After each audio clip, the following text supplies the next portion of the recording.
आप सबका स्वागत है। मैं थोड़ा सा आप लोगों से, बच्चों से, स्टूडेंट से ये जानना चाहता हूँ कि किस तरफ आप ज़्यादा सुनना चाहते हैं, आपके मन की बात क्या है कि अगर इस प्रकार से कोई चीज़ बताई जाए तो अच्छा रहेगा, क्योंकि श्रोता और वक्ता के बीच में जब तालमेल होता है, समन्वय होता है, तभी वक्ता को भी आनंद आता है और श्रोता को ज्ञान मिलता है, श्रोता को जानकारी होती है। अभी एक बच्चा इंटरव्यू देने आया, वो वाइवा देने आया था, तो वो सर नीचे करके बात कर रहा था। तो हमने कहा ये बेटा ठीक नहीं है। कहीं भी जो भी श्रोता होता है और वक्ता होता है, उसके बाद जब आई टू आई कंटेक्ट होता है तभी चीजें समझ में आती हैं और वक्ता भी समझता है कि हाँ, जो मैं बोल रहा हूँ उसको लोग ग्रहण कर रहे हैं। टीवी चैनल है, AIR है, तमाम चीजें ट्रांसमिट करते हैं, वो सामने बैठे हुए लोग देखते हैं। लेकिन अगर सामने बैठे हुए लोग उसको ठीक से रिसेप्ट नहीं कर रहे हैं, रिसीव नहीं कर रहे हैं, ग्रहण नहीं कर रहे हैं, तो टीवी के सामने बैठे रहने से कोई लाभ नहीं है। अभी डॉक्टर PK सिंह ने बहुत अच्छी चीजें बताई। एक होता है physical attendance, physical presence, attendance नहीं प्रेजेंस। दूसरा होता है मेंटल प्रेजेंस। यहाँ लगभग 250 लोग बैठे हुए हैं, ये है फिजिकल प्रेजेंस। और कितने मेंटली यहाँ प्रेजेंट हैं ये आप ही लोग बता सकते हैं। तो मेरा पहला आपसे ये अनुरोध है कि जहां भी रहिए वहीं के होकर रहिए। आप इससे क्या हाथ बैठे हैं कुछ सुनने के लिए, तो अपना सारा डेडिकेशन, सारा कंसंट्रेशन इस पर रखिए। और अगर चीजें समझ नहीं आ रही तो नोट करिए, पूछिए। उसके बाद भी अगर आपको संतोष नहीं तो निकल जाइए, कोई जरूरी नहीं कि आप अपना समय बर्बाद करें। विश्व में एक ऐसी चीज है समय, जो सबको समान मिली हुई है। प्रकृति ने किसी के साथ समय आवंटन में कोई कमी नहीं की है।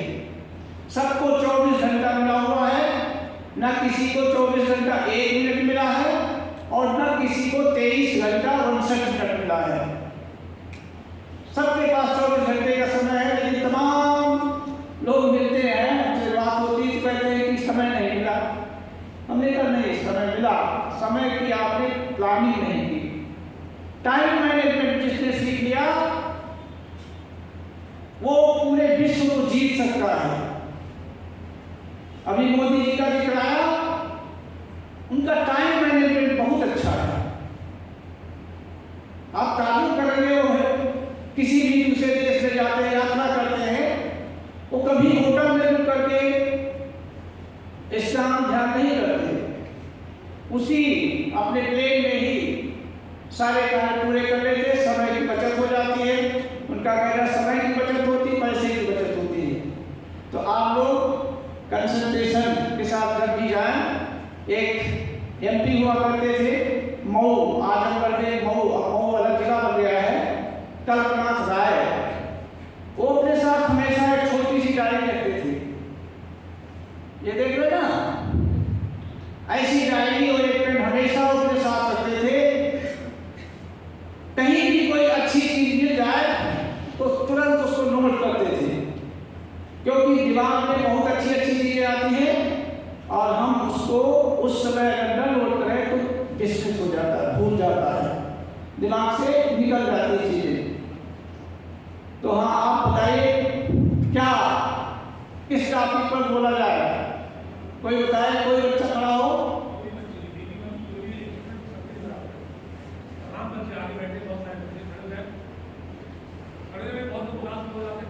चलिए ठीक है।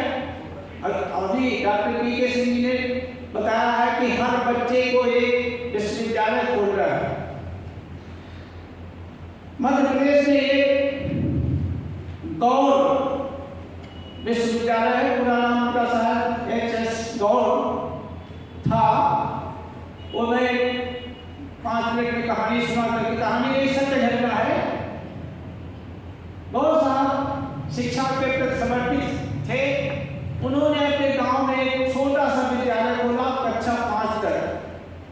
फिर उन्होंने आर्ट्स तक उसको किया, फिर वो इंटरमीडिएट हुआ, फिर उसमें बीए, बीएससी और सब क्लासेस चलने लगी। उनका समर्पण इतना था कि वो विश्वविद्यालय के बारे में छोड़कर कुछ सोचते ही नहीं थे।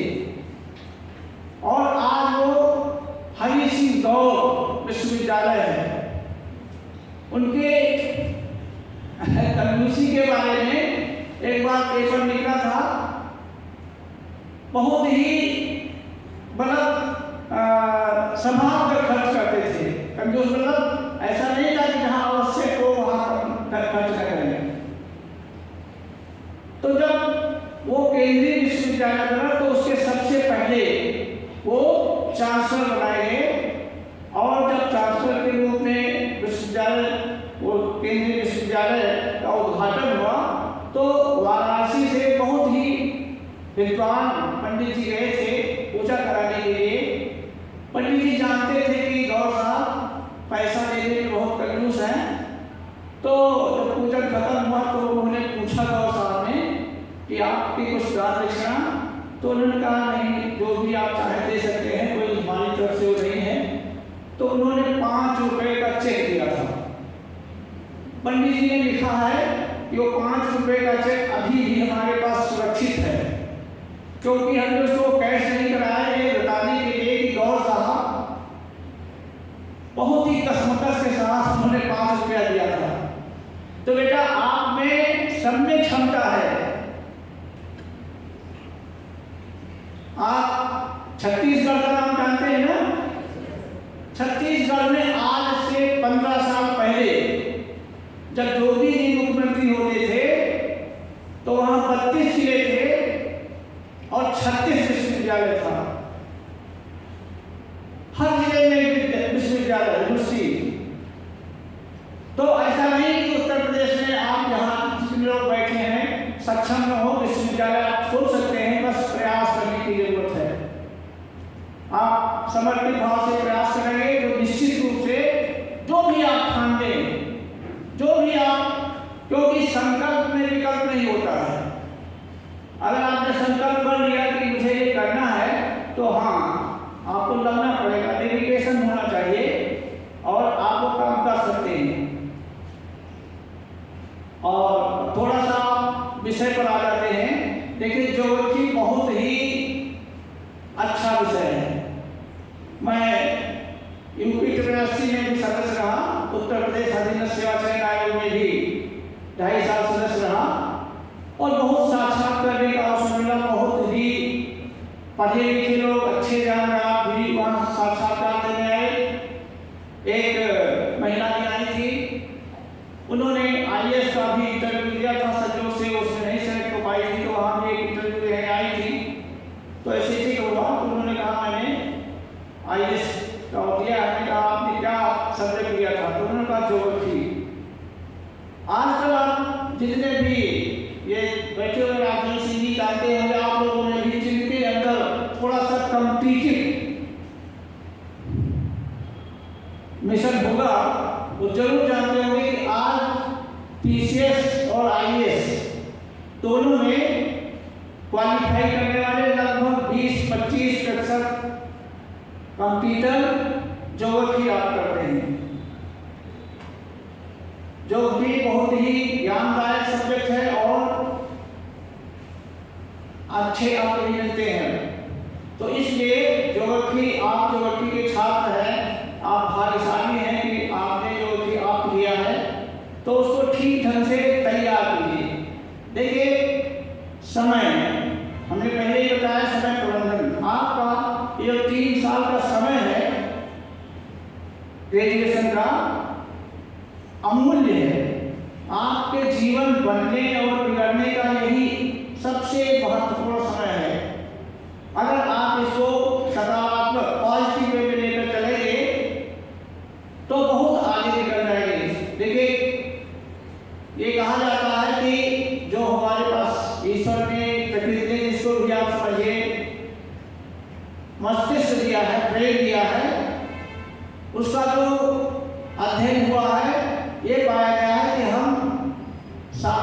से अपने मस्तिष्क का केवल 18-19% ही उपयोग कर पाते हैं।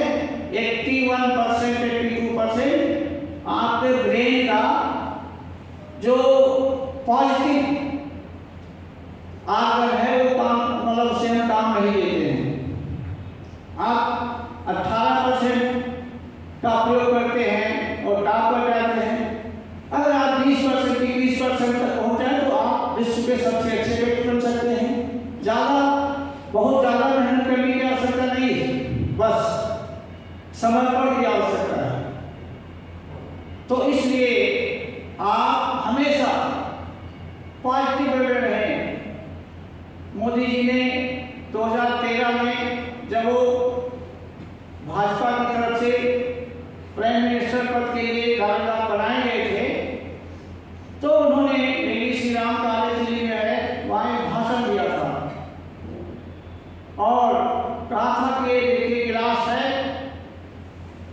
ये इसमें पानी भी है।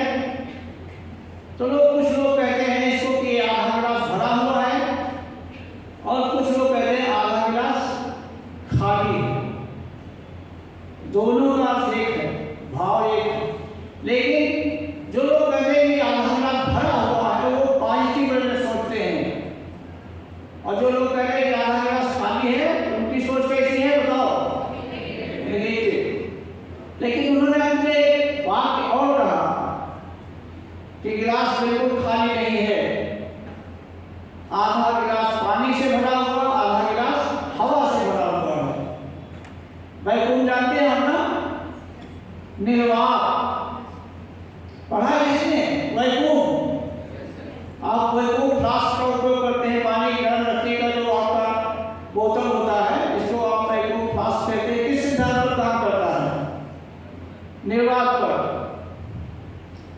निर्वाक, उसमें जो बाहरी दीवार होती है उसमें दो परतें होती हैं और दोनों परत के बीच में बहुत थोड़ी सी जगह होती है, वो उसमें कोई किसी प्रकार की हवा नहीं होती है, निर्वात होता है। और इसीलिए अंदर जो आप रख दीजिए ठंडा रख दीजिए ठंडा रहेगा, गर्म रख दीजिए गर्म रहेगा, क्योंकि उसकी जो हीट है या कोल्डनेस है वो बाहर नहीं निकल पाती है।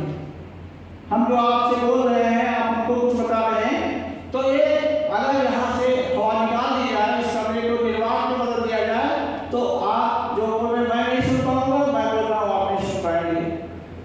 क्योंकि कम्युनिकेशन वेव्स जो होती है वो हवा के माध्यम से ही चलती है। तो इसलिए गिलास या कोई भी चीज खाली नहीं है, आप उसका उपयोग सकारात्मक ढंग से करने के लिए अपने मन को सकारात्मक दृष्टिकोण से सोचने के लिए मजबूर करिए। सोचिए कि हम इस प्रकार से कोई भी कार्य कर सकते हैं। तो मैं ज्योग्राफी के बारे में बता रहा था, ज्योग्राफी क्यों अच्छा है। अभी हमने एक लोगों से पूछा भी था, जियो टैगिंग ना, आपने जियो टैगिंग हमें बताया था। अब आजकल जितनी भी चीजें होती हैं, फोटो भी अगर खींचा जाता है तो कहते लोग कि आप जियो टैगिंग करके फोटो खींच के भेज दीजिए, तो उससे क्या होता है, ये पता चल जाता है कि कहाँ ये फोटो खींची गई। तो जियो टैगिंग अगर ज्योग्राफी आप पढ़ें तो जियो टैगिंग से आप बहुत जल्दी उसके बारे में जानकारी प्राप्त कर लेंगे। पैटेंट होता है, पैटेंट में जियो टैगिंग अनिवार्य कर दिया गया है। इसलिए जिस स्थान से कोई अच्छी चीज होगी उस स्थान की जियो टैगिंग करके ही पैटेंट मिलेगा। नेशनल पीजी कॉलेज का बच्चा अगर टॉप करता है या यूपीएससी में टॉप करता है, यूपीपीएससी में टॉप करता है, तो वो अगर यहाँ नेशनल पीजी कॉलेज में अपना फोटो खींचकर जियो टैगिंग करके भेजा, तो उसके साथ जहाँ भी वो फोटो जाएगा जियो टैगिंग के साथ नेशनल पीजी कॉलेज की भी प्रसिद्धि होगी, नाम होगा। इसीलिए संस्थाओं में ये प्रयास किया जाता है कि अच्छी से अच्छी क्वालिटेटिव टीचिंग दी जाए, गुणात्मक शिक्षा दी जाए, सकारात्मक शिक्षा दी जाए। तो इस प्रकार से आपके सोचने का ढंग होना चाहिए मैंने पहले कहा कि संकल्प में विकल्प नहीं होता। अगर आपने संकल्प कर लिया है कि हमको ये बनना है, करियर में हमको इस प्रकार से आगे बढ़ना है, तो उसमें विकल्प न रखिए। ये मत सोचिए कि अब इसके अलावा ये भी कर ले, ये भी कर ले। एक एट ए टाइम अगर आप एक लक्ष्य लेकर करते हैं तो वो आपको प्राप्त होगा।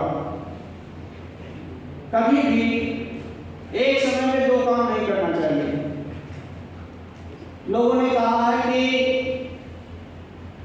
सफल व्यक्तियों की आत्मकथा पढ़नी चाहिए, लेकिन एक बहुत बड़े विद्वान ने लिखा है कि हमको असफल व्यक्तियों की भी आत्मकथा पढ़नी चाहिए, क्योंकि उससे हमें सीख मिलती है।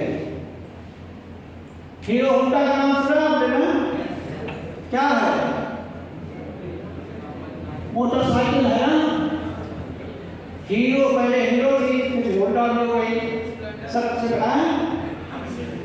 बोलो क्या बोलो? अरे वो बताओ। हाँ, तो हीरो के जो संस्थापक थे, इसके सबसे पहले जो सीईओ थे,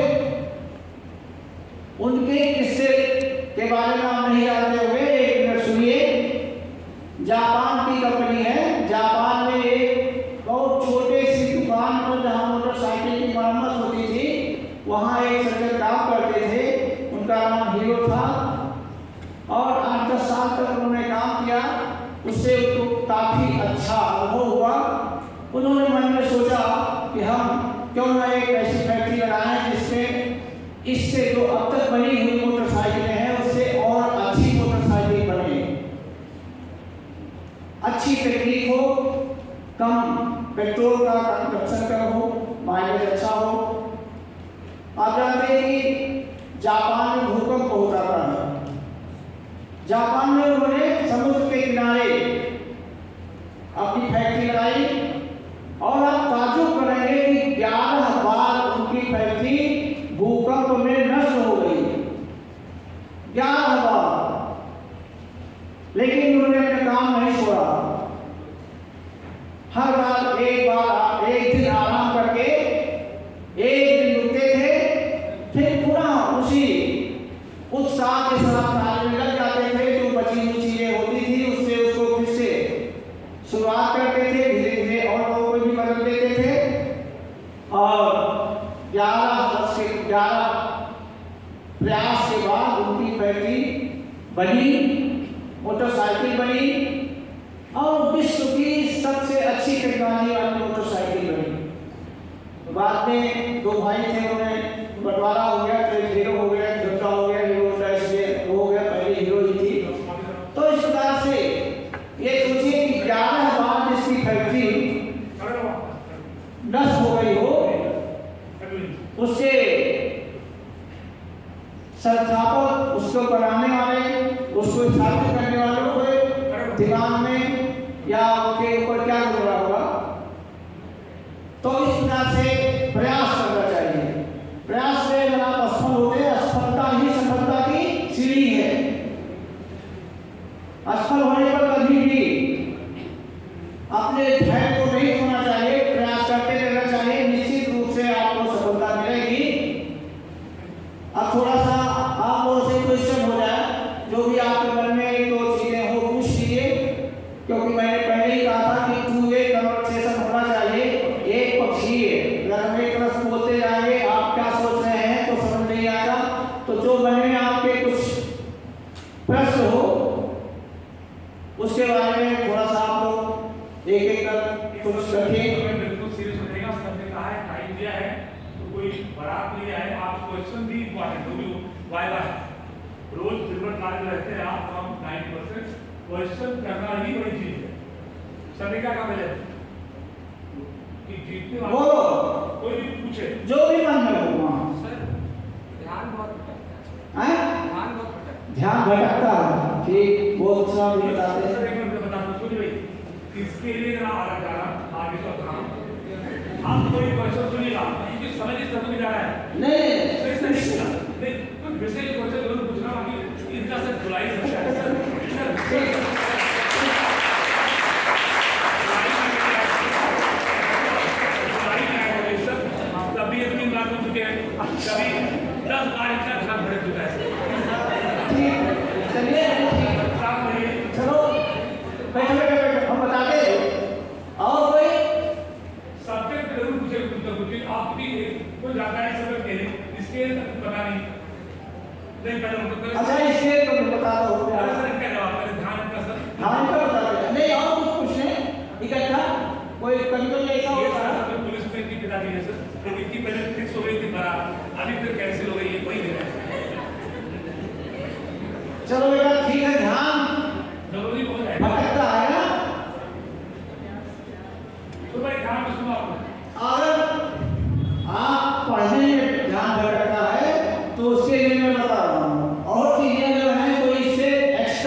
है ऐसा ना?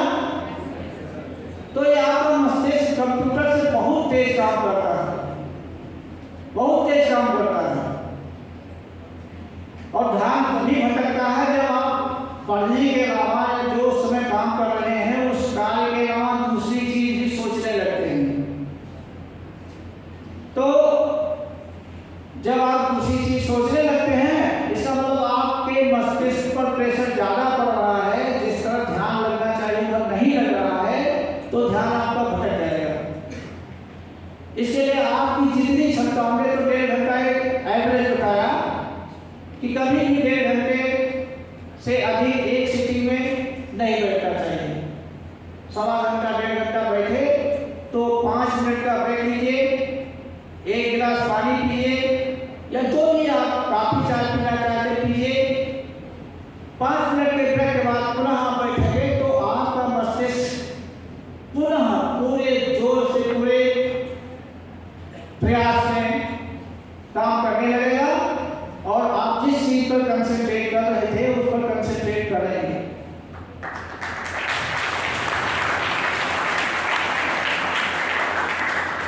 हमने कई लोगों के बारे में पढ़ा है, सुना भी है कि वो पढ़ रहे थे, अपनी तैयारी कर रहे थे, कोई बगल से आया, उनकी एक पुस्तक उठा ले गया, वो जा नहीं पढ़ रहे। उनको नहीं पता चला कि पुस्तक कहाँ गई। क्यों? क्योंकि वो जिसमें लगे हुए थे संपूर्ण ध्यान उन्हीं पर था।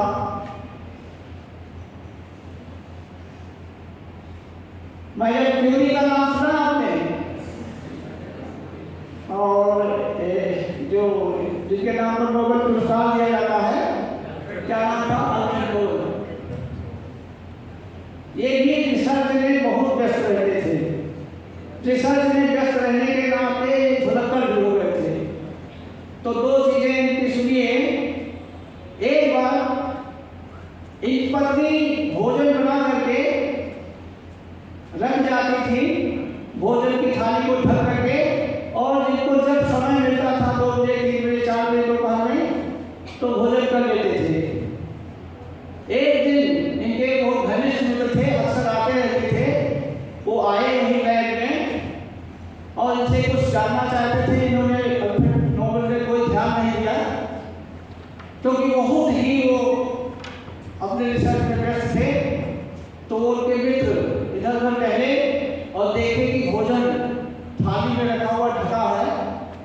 तो उनके मित्र ने कहा भोजन भूख हमको लगी, आओ भोजन कर लेते हैं, ये दूसरी थाली मंगा लेंगे। उनके मित्र ने वहीं बैठ करके पूरा भोजन कर लिया और थाल को वैसे ही ढक के रख दिया।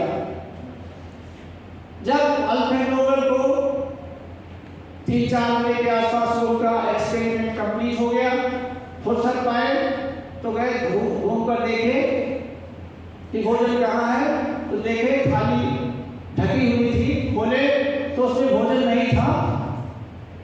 तो एक लोकई होता है, स्वकथन होता है, तो वहां कोई और नहीं था। मैंने अपने ही आप कहा, अरे मैं कितना बुलाता हूँ, मैंने एक बार भोजन कर लिया फिर भोजन कर लिया है। मतलब इनको लगा कि मैंने ही भोजन कर लिया है।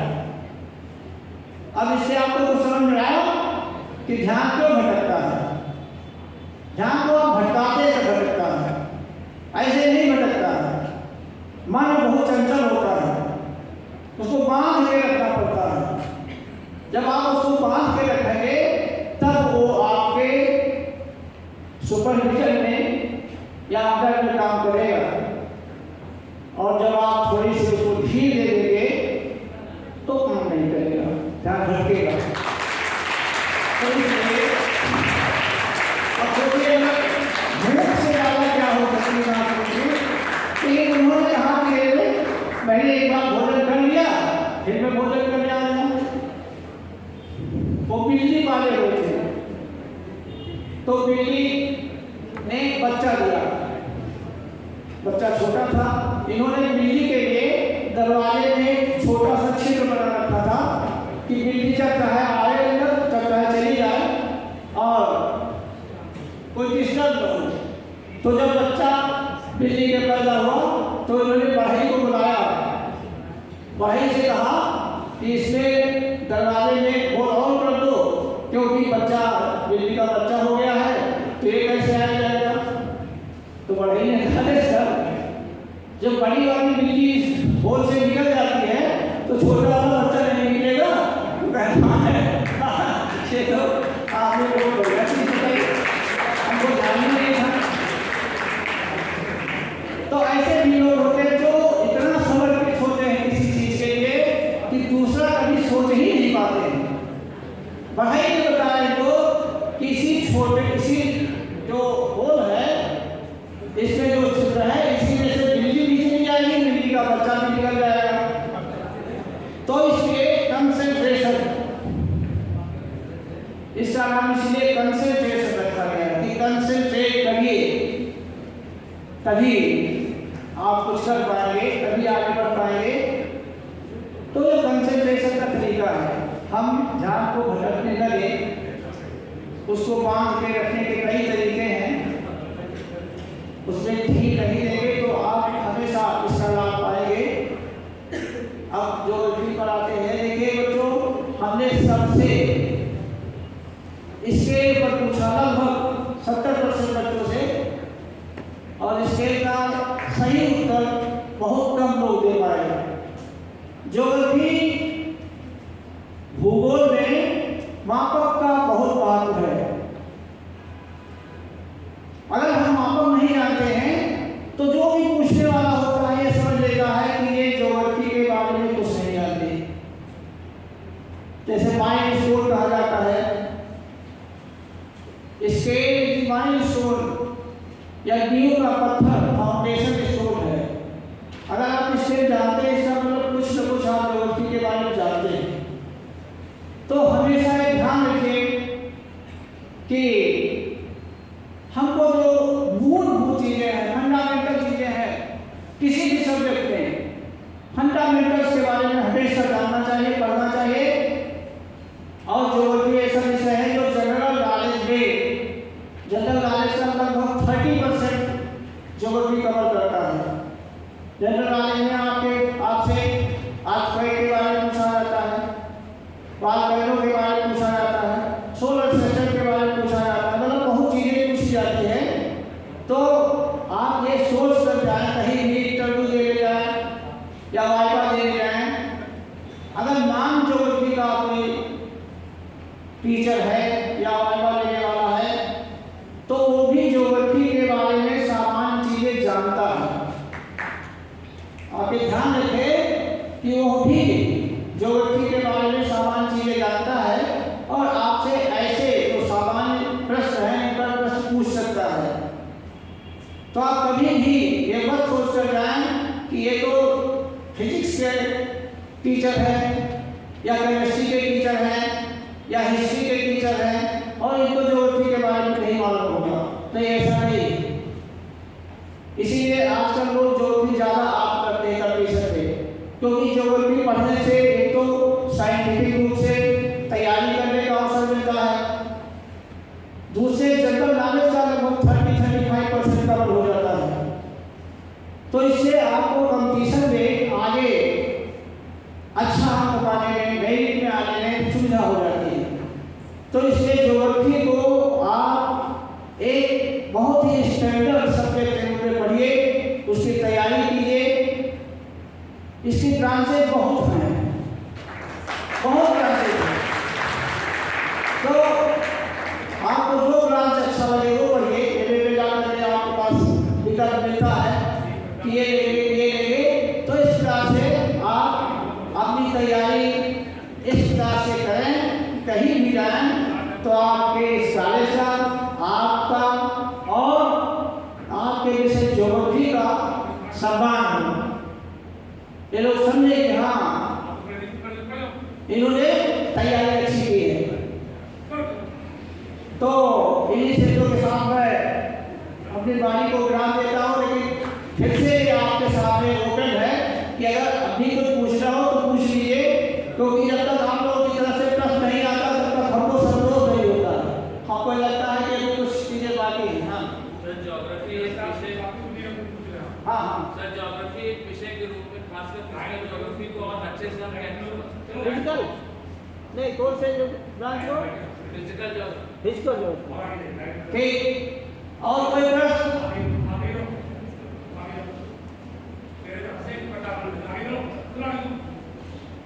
बैठ जाओ। क्या नाम है आपका? आशुतोष पांडे। आशुतोष पांडे ने पूछा है कि फिजिकल ज्योग्राफी को हम कैसे अच्छे ढंग से तैयार कर सकते हैं, अच्छे ढंग से समझ सकते हैं। जहां तक मेरा अपना अनुभव है, हमको ज्योग्राफी में सबसे अच्छा फिजिकल ज्योग्राफी लगती है। जो बात कॉलेज कहाँ पे काफी है देख लिया। फिजिकल ज्योग्राफी इतनी स्पष्ट है कि जो जितनी भी प्राकृतिक चीजें हमें दिखाई पड़ती हैं सब फिजिकल ज्योग्राफी में आता है। आप कभी हिमालय में जाएं, हिमालय के तरफ जाएं तो फिजिकल ज्योग्राफी का 50% से ज्यादा भाग आपको वहां अगर 5 दिन टहल लें तो वैसे ही स्पष्ट हो जाएगा। बद्रीनाथ केदारनाथ की यात्रा पर लोग अक्सर जाते हैं।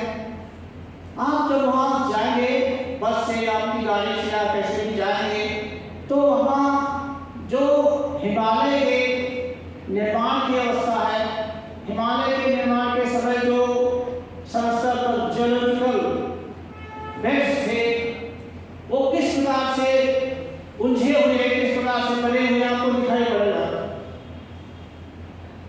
जैसे हिमालय के तमाम वैलीज हैं, उसी के टिकट से या उसी से हो करके रोड निकलती है, सड़क जाती है, और पहाड़ी क्षेत्र में सड़क मार्ग ही सबसे सुरक्षित, सबसे अच्छा यात्रा का मार्ग होता है। तो आप देखेंगे कि नदियां किस प्रकार से इस प्रकार से ऐसे चली जा रही है, घाटी में बहते हुए। उनके किनारे जो तमाम प्रकार के ज्योलॉजिकल मैप आप पढ़े होंगे, उसके आउटक्रॉप पढ़े होंगे, तमाम प्रकार के जो भूदृश्य हैं दिखाई पड़ते हैं। कहीं बस ऐसे हैं, कहीं आधा में टूट करके और ऊपर ऐसे हो गया है। मतलब विभिन्न प्रकार की जो भू-आकृतियां हैं वो आपको बहुत स्पष्ट दिखाई पड़ेगी। तो इसका आप बिल्कुल जो एक पिक्टोरियल, अंग्रेजी में पिक्टोरियल डिस्क्रिप्शन होता है। पिक्टोरियल डिस्क्रिप्शन उसको कहते हैं कि जैसे जो आप जब पढ़ें तो ऐसा लगे कि हमारे सामने वो पिक्चर उपस्थित हो गई। एक शैली ने कई और लिखे हैं तो उसमें डैफोडिल के बारे में बात किया गया। डैफोडिल एक फ्लावर होता है, तो डैफोडिल के बारे में इस पे लिखा गया, जिस कविता है उस कविता को पढ़िए तो ऐसा लगता है कि डैफोडिल हमारे सामने बिल्कुल लाल लाल खिला हुआ साके ऐसे हिल रहा है, दिखाई पड़ रहा है। तो इसी को कहते हैं पिक्टोरियल डिस्क्रिप्शन। तो अगर आप पहाड़ी क्षेत्र में जाएंगे या मैदानी क्षेत्र में जाएंगे तो आपको आर्ट्स नदियों के किनारे तमाम प्रकार के जो आइलैंड्स बन जाते हैं नदियों के बीच में, वो सब दिखाई पड़ जाते हैं। तो फिजिकल ज्योग्राफी को समझने के लिए जैसे पुराने समय में जितने भी ज्योग्राफर हुए हैं उन्होंने यात्राएं बहुत की थी, और इसीलिए ज्योग्राफी में टूर है। इसलिए है कि आप जैसे कहावत कही जाती है कि जब तक ऊंट पहाड़ नहीं देखता है तब तक क्या होता है, वो समझता है कि हम ही सबसे ऊंचे हैं। खत्म है। तो इस प्रकार से फिजिकल ज्योग्राफी की तैयारी पढ़ने के लिए थोड़ा सा आपको फील्ड स्टडी करना चाहिए। फील्ड स्टडी कर लेंगे तो बहुत अच्छे ढंग से आपकी फिजिकल ज्योग्राफी तैयार होगी। और इन्हीं शब्दों के साथ अब मैं आप सब लोगों को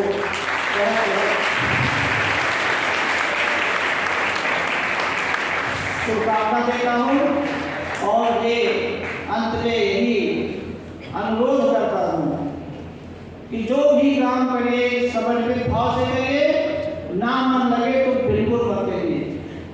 आधे मन से कोई काम न करिए, पूरे मन से काम करिए, पूरे मन से पढ़िए और पूरे मन से तैयारी कीजिए। जो भी आपने एम बना रखा है, लक्ष्य बना रखा है, उसको प्राप्त करने के लिए जितना भी संभव हो उतना डेडिकेटेड मेहनत आप करें और ऑनेस्टी के साथ करिए।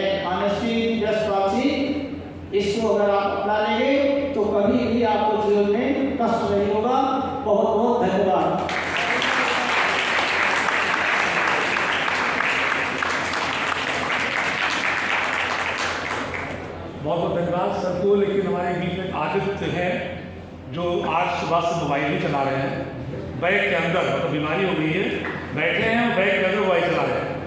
ऐसे ही यहाँ बैठे बैठे दिल्ली में मोबाइल चला रहे हैं। तो आदित्य जी ऊपर आइएगा, धन्यवाद ज्ञापन करिए। आइए माइक ये होता ना कि वोट ऑफ थैंक्स, यानी इंग्लिश में किसी अपना बैठे दीजिए, वोट ऑफ थैंक्स देते हैं। कोई स्टूडेंट कहेगा नहीं ये तीन दफा कोई 2 मिनट का वक्त है हमारे पास, आप करिए, सर का नाम बता दें, गुरु जी हमारे हैं कुछ रोजगार प्रसाद मिश्र, और आप अपना हकूमत से खास खास माइक बोलो, परिचय दो, अपना परिचय करो। नमस्कार आप सभी को। तो पहले हमारे गुरुजनों को हमारा प्रणाम, और हमारे सर ने किसी न किसी बहाने से, कम से कम इसी बहाने से हमें मौका तो दिया आज बोलने का। आपका बहुत बहुत धन्यवाद सर। मैं आपका आभारी हूँ, आपने किसी भी विषय से हमें दिया, लेकिन कम से कम मौका तो दिया बोलने का। मेरा नाम आदित्य मिश्रा है, मैं BA सेकेंड सेमेस्टर का छात्र हूँ, और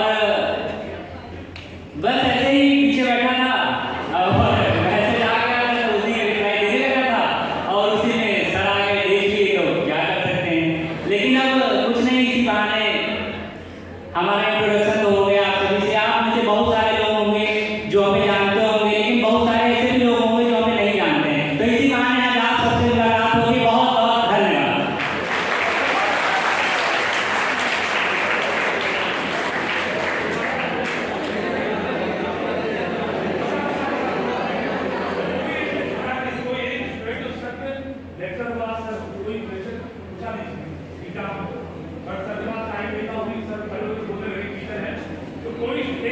प्लीज मजाक नहीं, ये मौका मिलेगा नहीं।